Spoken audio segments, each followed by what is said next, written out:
नमस्कार।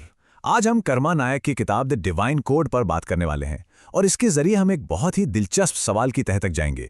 क्या हमारी प्राचीन पौराणिक कथाएं असल में आधुनिक विज्ञान का एक छिपा हुआ नक्शा है? चलिए इस विचार की गहराई में उतरते हैं। तो किताब का जो सबसे बड़ा सवाल है वो यही है, क्या वो कहानियां जिन्हें हम हजारों सालों से सुनते आ रहे हैं वो सिर्फ कहानियां हैं, या फिर उनमें सृष्टि के वैज्ञानिक रहस्य कोड किए गए हैं? यह सवाल ही अपने आप में सोचने पर मजबूर कर देता है ना? लेखक की जो पूरी थ्योरी है वो इसी एक लाइन में छिपी है। उनका मानना है कि ये जो पूरा ब्रह्मांड बना है ये कोई जादू नहीं है, बल्कि एक बहुत बड़ी, एक बहुत सोची समझी प्रोग्रामिंग है। ठीक वैसे ही जैसे एक कंप्यूटर प्रोग्रामर कोड लिखता है, वैसे ही पूरी सृष्टि का भी एक कोड है। तो चलिए सबसे पहले इसी आइडिया को समझते हैं कि ये सृष्टि की कोडिंग आखिर है क्या। लेखक के मुताबिक हमारे आसपास जो कुछ भी है वो सब एक नियम से, एक कोड से बंधा हुआ है। इस थियरी में एक बहुत ही अलग नजरिया दिया गया है। यहाँ भगवान शब्द का मतलब किसी देवता से नहीं है, बल्कि ये एक परम चेतना या कह लीजिए कि सुप्रीम इंटेलिजेंस है। मतलब वो शक्ति जिसने इस पूरे ब्रह्मांड का प्रोग्राम लिखा है। अब यहाँ कुछ बहुत ही दिलचस्प बात सामने आती है। लेखक के अनुसार भगवान शब्द वो खुद ही एक कोड है। देखिए, भ से भूमि, ग से गगन, व से वायु, आ से अग्नि और न से नीर। मतलब ये कि प्रकृति के जो 5 मूल तत्व हैं वो सारे इसी एक शब्द में समाये हुए हैं। चलिए अब किताब के सबसे मजबूत तर्क पर आते हैं। लेखक का यह दावा है कि भगवान विष्णु के जो दशा अवतार की कहानी है वो असल में डार्विन की थ्योरी ऑफ एवोल्यूशन का ही एक पौराणिक रूप है। जरा यहां देखिए, सबसे पहले मत्स्य अवतार यानी पानी में जीवन की शुरुआत, फिर आए कूर्म यानी कछुआ जो पानी और जमीन दोनों पर रह सकता है, एक एम्फीबियन। इसके बाद वराह अवतार, पूरी तरह से एक जमीनी जानवर, और फिर आता है नृसिंह अवतार, आधा जानवर और आधा इंसान का दौर, और आखिर में वामन अवतार, एक पूरी तरह से विकसित इंसान। ये तुलना इस थ्योरी को और भी साफ कर देती है।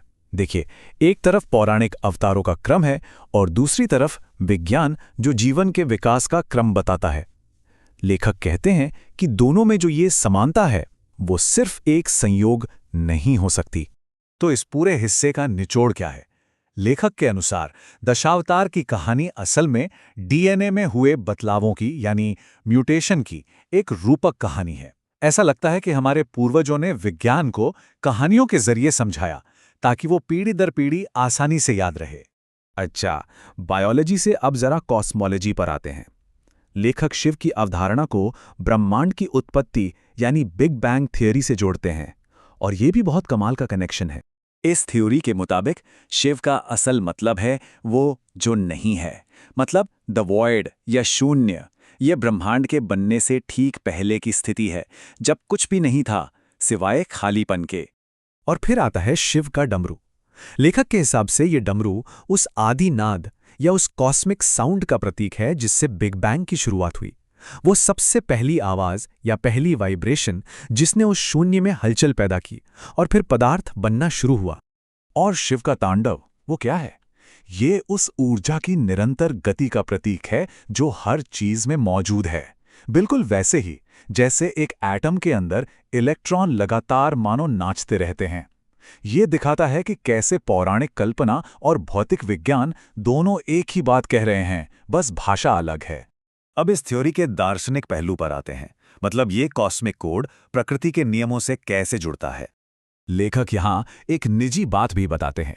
उनका ये मानना है कि प्रकृति समय समय पर हम इंसानों के बीच एक जेनेटिक अपडेट भेजती है।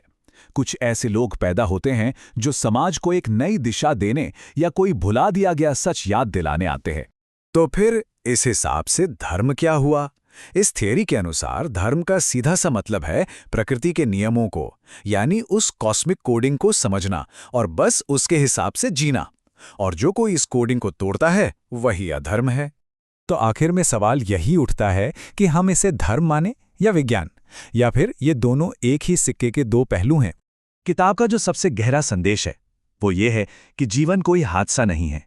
ये एक कोशिका से लेकर खुद को जानने वाले एक इंसान तक की एक बहुत ही व्यवस्थित, एक कोडेड यात्रा है। हर कदम पहले से तय है, जैसे किसी प्रोग्राम में होता है। और लेखक हमें इस एक अंतिम सवाल के साथ छोड़ देते हैं। अगर सब कुछ एक कोड है, एक नियम है, तो क्या कर्म ही वो आखिरी नियम है जो हमें इस ब्रह्मांड की कोडिंग से जोड़ता है? इस पर सोचिएगा जरूर।